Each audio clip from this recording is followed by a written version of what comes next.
সুচিত্রা তার ধনী বান্ধবী শিল্পার জন্মদিনে তার বাড়িতে গিয়ে উপস্থিত হয় এবং দেখে সেখানে আরো লোকজনের ভিড় এবং সেই ভিড়ের মাঝে শিল্পা সবাইকে তার জন্মদিনের উপহার দেখাচ্ছে। সুচিত্রাও তাদের মাঝে গিয়ে দাঁড়ায়। এই সোনার ব্রেসলেটটা আমার মামা দিয়েছে, আর এই সোনার আংটিটা আমার দিদা দিয়েছে, আর এই যে এই সোনার কানের দুলগুলো আমার পিসিমণি দিয়েছে, আর এই হিরে সেটটা এটা আমার বাবা আমাকে দিয়েছে। এত সব গয়না দেখে সবাই খুব প্রশংসা করে এবং সুচিত্রা অবাক দৃষ্টিতে সেদিকে তাকিয়ে থাকে। ঠিক তখনই শিল্পার মা মল্লিকা দেবী সেখানে আসেন। সুচিত্রাকে সেখানে দেখে বলেন, এই তুই এখানে কি করছিস রে? আর ওভাবে আমার মেয়ের গয়নাগুলোর দিকে লোভ দিয়ে তাকাচ্ছিস কেন? তোর বাড়িতে তো একটাও রূপোর আংটি আছে বলে মনে হয় না। তোরা যা গরিব, আর আমার মেয়ে যে কি করতে তোর মতো গরিব মেয়েদের সঙ্গে বন্ধুত্ব করে কে জানে। সোনার জিনিসপত্র দেখা তো বামুনের চাঁদে হাত বাড়ানোর সমান। এখানে দাঁড়িয়ে থাকিস না, যা তুই এবার তোর বাড়ি যা তো। কিন্তু কাকিমা, শিল্পা আমাকে ডেকেছিল, ওর সাথে দেখা করব আর ওর জন্মদিনের উপহারটা ওকে দেব, তা না হলে ও খুব রাগ করবে। কি বললি? তুই ওকে জন্মদিনের উপহার দিবি? তা কি উপহার দিবি তুই? ওই প্লাস্টিকের পেন্সিল বক্স, তাই তো? তুই জানিস ওর বন্ধু বান্ধব আত্মীয় স্বজন সবাই ওকে গয়না দামি দামি জিনিস উপহার দিয়েছে, আর তোর ওই 20 টাকার পেন্সিল বক্স না ওর চাই না। আর হ্যাঁ, ও এখন খুব ব্যস্ত, তোর সঙ্গে দেখা করার সময় ওর নেই, তাই তুই তোর ওই পেন্সিল বক্স নিয়ে না সোজা বাড়ি যা। এই বলে পল্লবী দেবী সুচিত্রাকে খুব অপমান করেন এবং নিজের মেয়ের জন্মদিনের অনুষ্ঠান থেকে তাকে তাড়িয়ে দেন। মন খারাপ করে সুচিত্রা বাড়িতে ফিরে আসে এবং তার মা রচনা দেবী বলেন, কিরে মা, তুই তো এই মাত্র আধ ঘন্টা হলো না গেলি, এক্ষুনি চলে এলি? অনুষ্ঠান কি শেষ হয়ে গেছে নাকি? আচ্ছা মা, আমরা কেন এত গরিব, আর আমার এই পেন্সিল বাক্সটা ওদের দামি উপহারের কাছে একদম বেমানান, তাই আমাকে ফিরে আসতে হলো। আমি বুঝতে পেরেছি, নিশ্চয়ই শিল্পার মা এবারেও তোকে অপমান করে তাড়িয়ে দিয়েছে। দেখ, উনি ওরকম, তাই ওনার কথা কিছু মনে করিস না মা। আর তাছাড়া শিল্পা তো তোকে কত ভালোবাসে, সেটা তো তুই ভালো করেই জানিস। হ্যাঁ মা, জানি বলেই তো এতবার এত অপমান সহ্য করেও ওর ডাকে ওর আনন্দেতে যোগ দিতে গিয়েছিলাম, কিন্তু আন্টি ওর সাথে আমাকে দেখাই করতে দিল না, উপরন্তু কত অপমান করে তাড়িয়ে দিল। সুচিত্রার কথায় রচনা দেবী তাকে অনেক বোঝান। এভাবেই দিন কাটে এবং দেখতে দেখতে দুজনেরই বিয়ের বয়স হয়ে যায়। শিল্পার বাবা ধনী মানুষ ছিলেন, তাই মেয়ের বিয়ে মুম্বাইয়ে থাকা ধনী ব্যবসায়ীর সঙ্গে ঠিক করে দেন। শিল্পা রচনা দেবী এবং সুচিত্রাকে বিয়ে ঠিক হওয়ার খুশিতে মিষ্টি দিতে আসে এবং পল্লবী দেবীও তাদের পেছন পেছন আসে। তোমাদের দুই বান্ধবীর বিয়ে হয়ে গেলেই আমরা বাবা মারা শান্তি পাই। ছোটবেলা থেকে একসাথে মানুষ হয়েছ, ওপরওয়ালাকে সব সময় জানাচ্ছি যেন তোমরা দুজনেই সুখী হও, স্বামী সন্তান নিয়ে সুখে শান্তিতে সংসার করো। হ্যাঁ, সে তো আমার মেয়ে করবেই, কারণ শহরের দামি সোনা ব্যবসায়ীর সাথে না আমার মেয়ের বিয়ে হচ্ছে। বিয়ের আগেই তো আমার মেয়ে সোনা পড়তো, আর এখন যা সোনা পড়বে তা তোমরা হয়তো কেউ চোখেই দেখোনি, বুঝেছো? মা, তুমি আবার এখানে চলে এসেছো? আমি তোমাকে বারণ করেছিলাম না তুমি আন্টিকে বা সুচিত্রাকে কখনো অপমান করবে না, কিন্তু তুমি আমার কথা শুনলে না তো, আবার তুমি চলে এসেছো আর ওদেরকে এসব কথা শোনাচ্ছ। তুমি দেখবে আন্টি, সুচিত্রার বিয়ে আমার থেকেও ভালো বাড়িতে হবে, আর আমি ওর জন্য অনেক শুভেচ্ছা দিয়ে যাচ্ছি। সেটাই তো চাই মা, তবে আজকালকার যুগে এরকম গরিব মেয়েকে বড় লোকরা নিজের বাড়ির বউ করতে চায় না। এবার সবই কপাল, দেখা যাক ওর কপালে কি আছে। শিল্পা তার মাকে সেখান থেকে নিয়ে চলে যায়। এদিকে সুচিত্রার জন্য একটি ধনী পরিবারের সম্বন্ধ আসে। পাত্রের মা নির্মলা দেবী সুচিত্রাকে দেখে বলেন, দিদি, আপনার মেয়েকে তো আমাদের বেশ পছন্দ হয়েছে। আমরা অনেক জায়গায় মেয়ে দেখেছি, কিন্তু আমার ছেলে তো কোথাওই বিয়ে করতে রাজি ছিল না, কিন্তু আপনার মেয়েকে দেখে ও রাজি হয়েছে, আর ছেলে যেখানে রাজি আছে সেখানে আমিও রাজি। আপনারা সত্যি বলছেন? তাহলে তো খুবই ভালো কথা। আমার মেয়ে আপনার বাড়ির বউ হয়ে যাবে, আর আমার জীবনের সব থেকে বড় চিন্তা দূর হবে। তাহলে এবার বাকি কথাগুলো এগিয়ে বিয়ের দিনটা ফাইনাল করে নিলেই তো হয়। শুনুন, আমরা বেশি কিছু চাই না, আপনি আপনার মেয়েকে 10 ভরি সোনা আর 2 লাখ টাকা ক্যাশ এই দিলেই হবে। বাদ বাকি গাড়ি বাড়ি ফার্নিচার কোনো কিছুর দাবি আমাদের নেই। গয়না এবং টাকার কথা শুনে রচনা দেবীর মুখের হাসি মুহূর্তের মধ্যে মিলিন হয়ে যায় এবং তিনি চিন্তিত গলায় বলেন, দিদি, আপনি তো দেখতেই পাচ্ছেন আমাদের বাড়ির কি পরিস্থিতি। আমি লোকের বাড়িতে কাজ করে মেয়েটাকে মানুষ করেছি, এখন এত গয়না টাকা আমি কোথায় পাবো বলুন তো? আমার পক্ষে এসব দেওয়া সম্ভব হবে না। গয়না টাকা দেওয়া যদি আপনার পক্ষে সম্ভব না হয়, তাহলে আমার ছেলের সঙ্গে আপনার মেয়ের বিয়েটাও না অসম্ভব। চল বাবা, এখানে বসে সময় নষ্ট না করে আমরা অন্য পাত্রী দেখে আসি। এরকম কাঙাল ভিখারি বাড়িতে আমি আমার ছেলের বিয়ে কখনোই দেব না। এই বলে নির্মলা দেবী তার ছেলেকে নিয়ে সেখান থেকে চলে যান। রচনা দেবী মন খারাপ করে বসে পড়েন। আজ যদি তোর বাবা বেঁচে থাকতো তাহলে তোর বিয়ের গয়নার জন্য আমাদেরকে চিন্তা করতে হতো না। গয়না দিতে পারলাম না বলে এত ভালো সম্বন্ধটা হাতছাড়া হয়ে গেল। মা, তুমি মন খারাপ করো না। আমার কপালে যা লেখা আছে তা তো আমার সঙ্গে হবেই। তার জন্য আমরা যতই চেষ্টা করি না কেন কিছু করতে পারবো না। তাছাড়া তোমাকে ছেড়ে বিয়ে করে আমি অন্য বাড়িতে গিয়ে শান্তিতে থাকতেই পারবো না। আমি সারা জীবন তোমার সঙ্গে থাকতে চাই মা।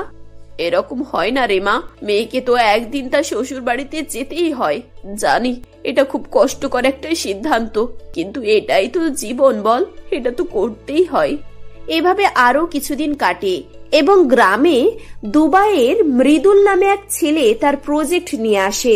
সারা গ্রামে সেই কথা ছড়িয়ে যায় এবং সব মানুষ তাদের অবিবাহিত মেয়েদেরকে মৃদুলের সঙ্গে বন্ধুত্ব করতে পাঠায়। মেয়েরা মৃদুলের জন্য রাস্তার ধারে নানান ধরনের খাবার দাবার নিয়ে অপেক্ষা করত এবং তার সঙ্গে দেখা হলেই কথা বলার জন্য সুযোগ খুঁজত। কেউ তাকে জল এনে দিত কিংবা খাবার, কেউ পাখার বাতাস এসব করত। এভাবেই সবাই তার মন জয় করার চেষ্টা করত। এরই মাঝে মৃদুলের চোখ পড়ে সুচিত্রার উপর, যে কখনোই তার দিকে তাকিয়ে দেখতও না। সবসময় নিজের কাজেই ব্যস্ত থাকত। মাঠে মায়ের সঙ্গে চাষের কাজে সাহায্য করত। সুচিত্রাকে দেখে মৃদুলের ভীষণ পছন্দ হয়। একদিন সে তাকে ডেকে আড়ালে তার মনের কথা বলে। সুচিত্রা, তোমাকে আমার খুব পছন্দ হয়েছে।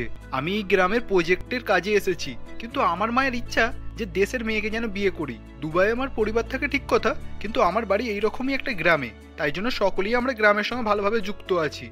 দেখুন, আমি এসব কিছু জানি না, আর আমাকে প্লিজ এরকম রাস্তার ধারে দাঁড় করিয়ে এমন কথা বলবেন না, কেউ দেখলে খারাপ ভাববে।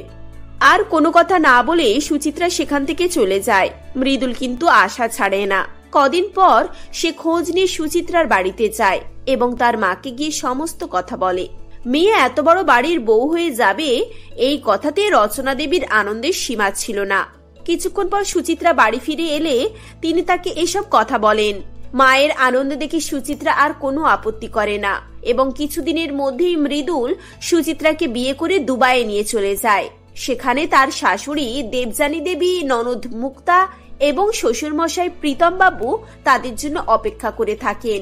নতুন বউকে দেখে শ্বশুর শাশুড়ি খুব খুশি হয় এবং বলে, বৌমা, আমাদের দুবাইয়ের বাড়িতে তোমাকে অনেক স্বাগতম।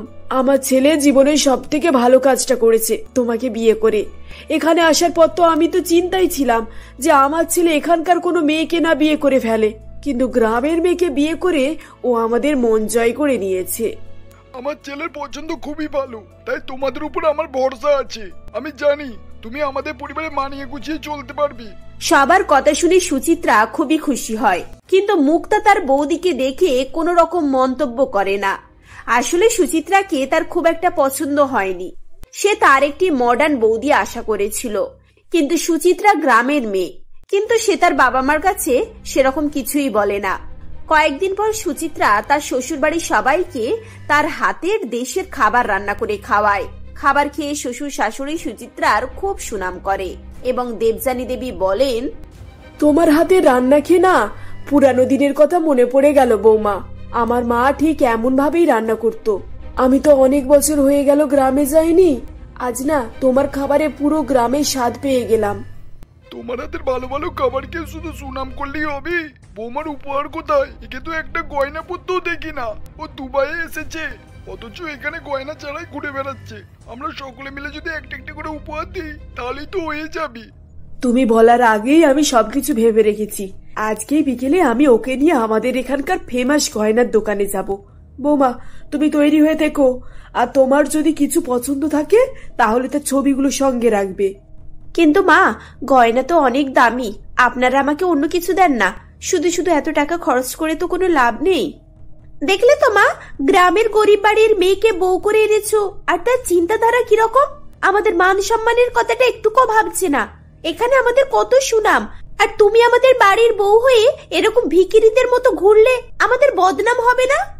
মুক্তা, তুই এসব কি বলছিস? ও তোর থেকে বড়, সম্মানে আর বয়সে দুটোতেই, তাই ওকেও সম্মানটা দিতে শেখ। আজ তুইও আমাদের সাথে শপিং করতে যাবি। দেবযানী দেবী মুক্তা এবং সুচিত্রা দুজনকে নিয়ে কেনাকাটা করতে যান এবং সুচিত্রাকে ভারী ভারী গয়না কিনে দেন। এরপর তারা সবাই মিলে দুবাইয়ের বিখ্যাত বুর্জ খলিফা দেখে। তারপর একটা রেস্টুরেন্টে খেতে যায়। সেখানে মুক্তার কয়েকজন বন্ধু বান্ধব তাদের সঙ্গে দেখা করে, কিন্তু সুচিত্রাকে দেখে তারা সবাই হাসি ঠাট্টা শুরু করে, যার ফলে দেবযানী দেবী খুব রেগে গিয়ে তাদেরকে কিছু কথা শুনিয়ে দেন। বাড়ি ফিরে এসে সুচিত্রার মন খারাপ থাকে। বৌমা, তুমি কিছু মনে করো না মা, আমি মুক্তাকে বাড়িতে এসে অনেক বকেছি, আর তোমার সঙ্গে কখনো ও এরকম করবে না। আচ্ছা, তোমরা দুই ননদ বৌদি মিলে শপিং মল থেকে ঘুরে এসো, কেমন? তোমার যা যা পছন্দ তুমি ওকে বলবে, ও সবকিছু কিনে দেবে তোমাকে। আমি ওর হাতে ক্রেডিট কার্ডটা দিয়ে দিচ্ছি। ইচ্ছা না থাকার সত্ত্বেও মায়ের বকুনি খেয়ে মুক্তা তার বৌদিকে নিয়ে শপিং করতে চায় এবং শপিং মলে গিয়ে সে তার বৌদিকে একটি দোকানের মধ্যে রেখে চুপি চুপি সেখান থেকে বেরিয়ে আসে। অজানা জায়গায় এত বড় শপিং মলে সুচিত্রা হারিয়ে যায় এবং কান্নাকাটি করতে করতে এদিক ওদিকে ছুটোছুটি করে। কোনো রকমে সেখান থেকে বেরিয়ে সে রাস্তায় আসে। তখনই সে দেখে রাস্তার ধারে মুক্তা দাঁড়িয়ে আছে এবং কয়েকজন ছেলে তার সঙ্গে অসভ্য আচরণ করছে। সুচিত্রা সঙ্গে সঙ্গে সেখানে যায় এবং ছেলেগুলোকে বলে, তোমাদের সাহস কি করে হলো আমার ননদের সঙ্গে খারাপ আচরণ করার? তোমরা ভালোই ভালো এখান থেকে যাবে, নাকি দুবাইয়ের নিয়ম কানুন তোমাদেরকে মনে করাতে হবে? আমি এক্ষুনি লোকজনকে জড়ো করে তোমাদেরকে শাস্তির ব্যবস্থা করব। সুচিত্রার হুমকি শুনে ছেলেরা ভয় পেয়ে যায় এবং সেখান থেকে চলে যায়। এই ঘটনায় মুক্তা খুবই লজ্জিত হয় এবং তার নিজের ভুল বুঝতে পারে। তারপর সে তার বৌদির কাছে ক্ষমা চায়। বৌদি, তুমি আমাকে ক্ষমা করে দাও। আমি সবসময় তোমাকে ভুল বুঝেছি আর ছোট করার চেষ্টা করেছি, কিন্তু তুমি আজকে আমাকে এই বিপদের হাত থেকে বাঁচালে। আসলে ওই ছেলেগুলোর মধ্যে আমার একজন বয়ফ্রেন্ডও ছিল। ও আমাকে ব্ল্যাকমেল করছিল, তাই আমি ভয়ে কিছু করতে পারছিলাম না। তুমি একদম ভয় পাবে না মুক্তা, এবার আমি ওকে ব্ল্যাকমেল করব। তোমাকে একা পেয়ে ও নিজেকে না খুব সাহসী মনে করেছে। ও সাহস আমি একেবারে ছাড়িয়ে দেব। এরপর দুই ননদ বৌদি মিলে ভালো করে শপিং করে এবং বাড়ি ফিরে আসে। সুচিত্রা পুলিশকে খবর দেয় এবং পুলিশ এই ছেলেটিকে অ্যারেস্ট করে নেয়। এভাবেই গরিব মেয়ে দুবাইয়ে গিয়ে সোনাদানা, টাকা পয়সা এবং ধনী পরিবার পেয়ে যায়। এরপর থেকে সবাই মিলে সুখে শান্তিতে বসবাস করতে থাকে।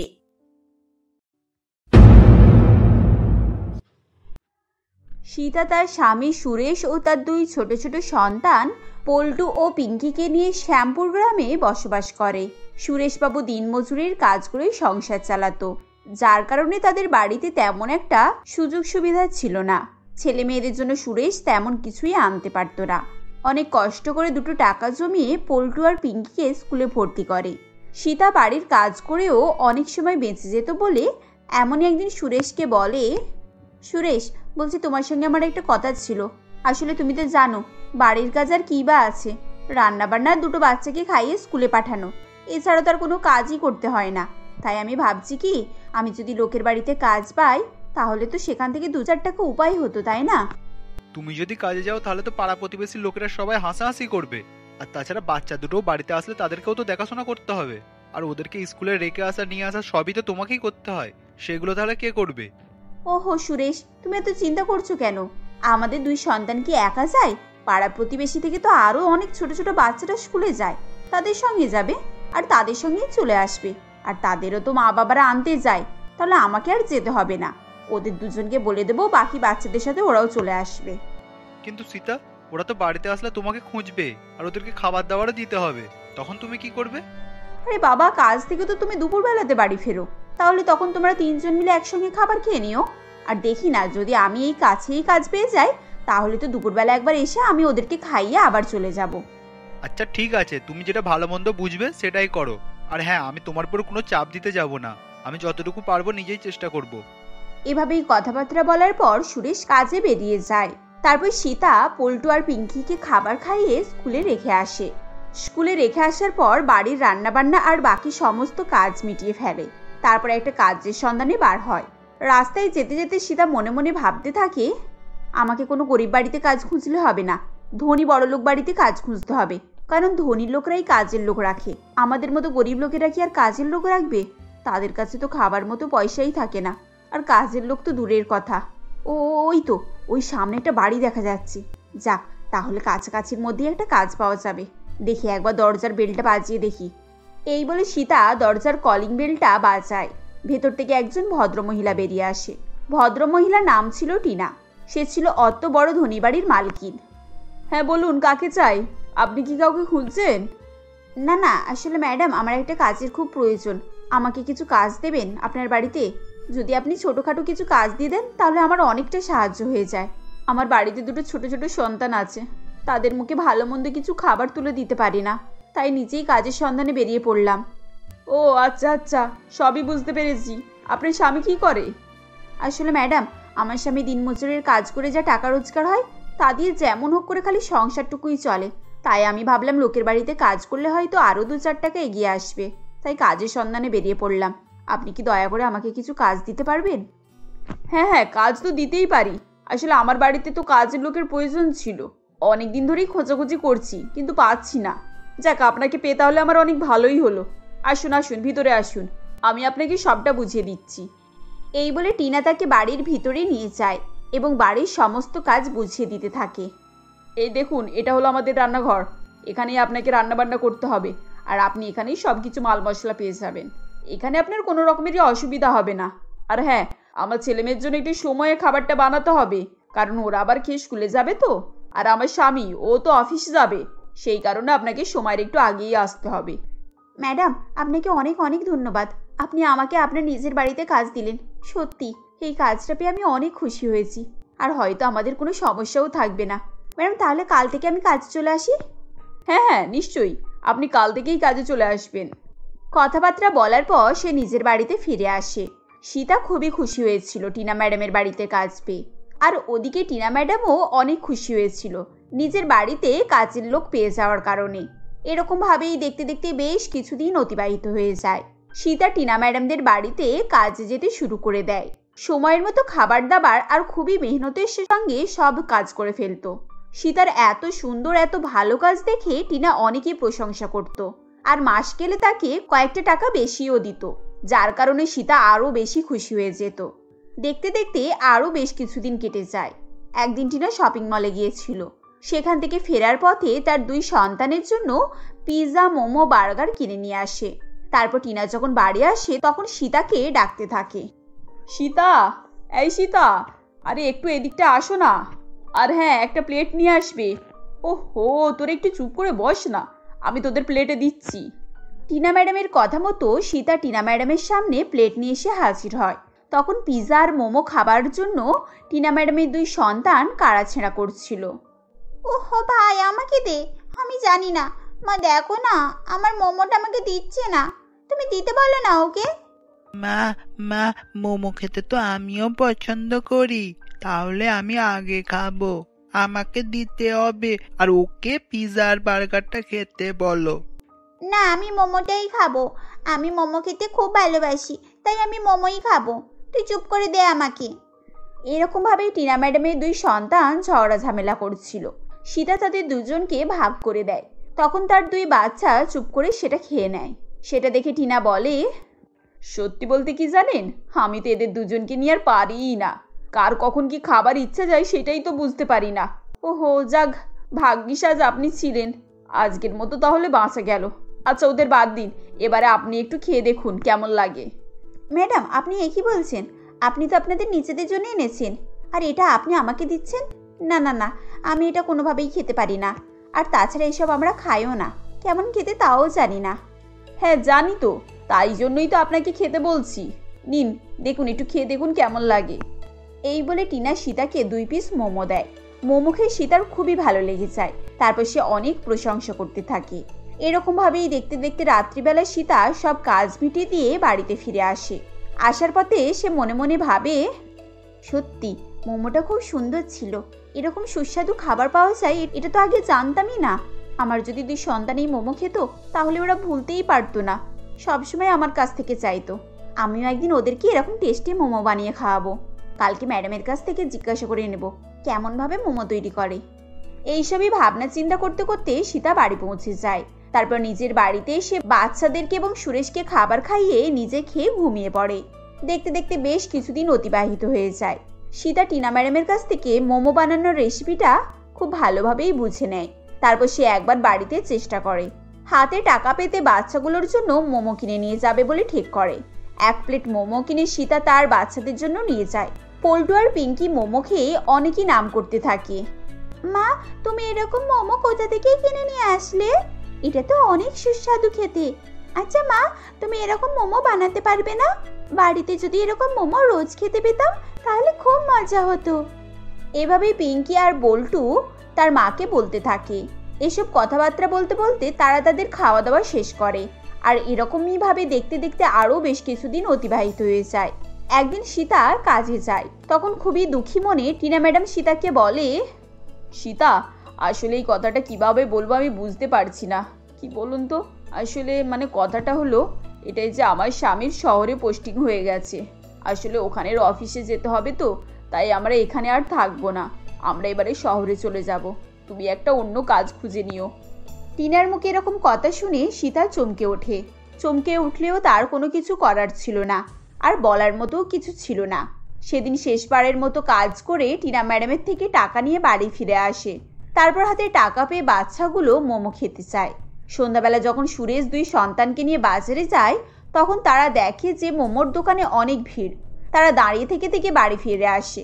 তখন সুরেশ সীতাকে বলে, সীতা, জানো তো আমার মাথায় একটা বুদ্ধি এসেছে। আজকে আমরা যখন মোমোর দোকানে গেলাম তখন দেখলাম প্রচন্ড পরিমাণে ভিড় হয়েছে। আমার তো মনে হচ্ছিল যে সব খরিদ্দার মোমোওয়ালার কাছে ঘিরে ধরেছে। আচ্ছা, তুমি কি মোমো বানাতে পারবে না? সেবারে তো বাচ্চাদের জন্য কত সুন্দর মোমো বানালে। আর হ্যাঁ, মোমো বানালে হবে না, আমাদের একটু অন্য ধরনের মোমো বানাতে হবে, তবেই সব লোক আকর্ষিত হবে আমাদের কাছে মোমো খেতে। সুরেশ, আমিও তো এই কথাটাই ভাবছিলাম। ম্যাডাম আমাকে কিছু টাকা দিয়েছে, সেই টাকা দিয়ে আমি ভেবেই রেখেছি মোমো তৈরির সব জিনিসপত্র মাল মশলা বাজার থেকে কিনে নিয়ে আসবো। শোনো না, তুমি একটা শুধু ঠেলা গাড়ির ব্যবস্থা করে দাও। তারপরে আমি অন্য রকমের মোমো বানাবো, কুরকুরে মোমো বানাবো, আর বাজারে নিয়ে গিয়ে সেই কুরকুরে মোমো বিক্রি করব। মা বাবার মুখে এই কথা শুনে বাচ্চারা অনেক খুশি হয়ে যায়। তখনই তাদের জিভে জল চলে আসে। কথাবার্তা বলার পর রাত্রিবেলা খাওয়া দাওয়া শেষ করে তারা ঘুমিয়ে পড়ে। পরের দিন সকালে সীতার কথা মতো সুরেশ একটা ঠেলা গাড়ির ব্যবস্থা করে। তারপর সীতা মাল মশলা কিনে রেডি করে সন্ধ্যাবেলায় বেরিয়ে পড়ে কুরকুরে মোমো বিক্রি করতে। কুরকুরে মোমো নাম শুনেই সকলেই টেস্ট করার জন্য এগিয়ে আসে। সেদিন তাদের খুব ভালো টাকা ইনকাম হয়ে যায়। একবার যে খেয়েছে সে রোজই সুরেশ আর সীতার ঠেলা গাড়ির সামনে কুরকুরে মোমো খেতে আসতো। খাবার জন্য লাইনও দিতে হতো। আর এভাবেই আস্তে আস্তে তাদের দিন ফিরে আসে। তাদের হাতে টাকা পয়সা আসতে থাকে, আর কুরকুরে মোমোর নাম চারিদিকে ছড়িয়ে পড়ে। এভাবেই তারা হাসি খুশিতে দিন কাটাতে থাকে।